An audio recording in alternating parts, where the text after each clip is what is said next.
A former Oklahoma firefighter admits he's an arsonist, confessing to starting at least 8 fires. He's now locked up, but it's not the first time he's been in trouble with the law. News 4's Sydnee Batzlaff has details. Correct. Yeah, he told our investigators that he, was a former firefighter. He missed, being able to battle these fires, and so he had a lighter on him and was going around starting them and then calling them in to local officials. Skylar Terrell is now in the Custer County Jail after admitting to starting multiple wildfires in late February and early March. And our Oklahoma Forestry Services team was actually called in to help with some of those fires. And while they were there, local firefighters said they would notice the same man at each fire, raising red flags and prompting an investigation by the Oklahoma Department of Agriculture, Food and Forestry, leading to Terrell's arrest. So we're just wanting to remind all Oklahomans this is a great example of what not to do. Bryce Boyer says Terrell's actions put lives at risk and stretched already limited resources. It's also, a strain on those manpower, it's a strain on the machinery, it's a strain power on the resources in general. While fire crews were able to contain these fires quickly, it could have been much worse, especially with Oklahoma's dry conditions and wind. There's no need to put lives and livelihoods at risk. There's no need to strain on those resources. We have plenty of other things to focus on. We don't need to be worried about those two. This isn't the first time News 4 has reported on Terrell. This is his mugshot from 2018, after being arrested as part of an online child sex sting. He was given a suspended sentence, but it was revoked after he was busted in Texas for a similar crime. Terrell was ordered to serve weekends in Canadian County. That ended in June of last year. And Sydnee Batzlaff joins us now to break down her story. Welcome, Sydnee. Hello, Heather. Excited to be here. Well, thank you for being here to shed more light on this, because you did find out more things from the court documents, right?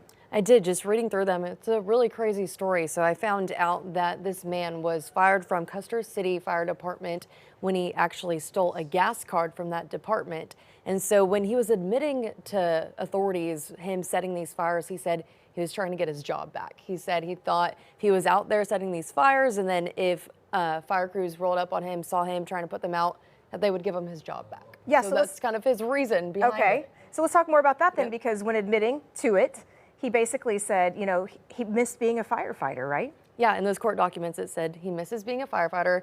They described it as him being addicted to fire, obsessed with fire. It said something in there that a lot of times he would be alone at home. He would set fires at his own home, playing with fire, and then he'd let them out. He just loved playing with fire and missed firefighting. So I don't know, he thought this was the way to get his job back. Clearly it wasn't. No. So you found out that this actually happens more often than we might think. Yeah, I never thought about it, but talking today with the Oklahoma Department of Agriculture, Forestry, and Food, they said this isn't unheard of. It's actually common with ex-firefighters. They'll turn to setting their own fires. I guess they could miss that adrenaline.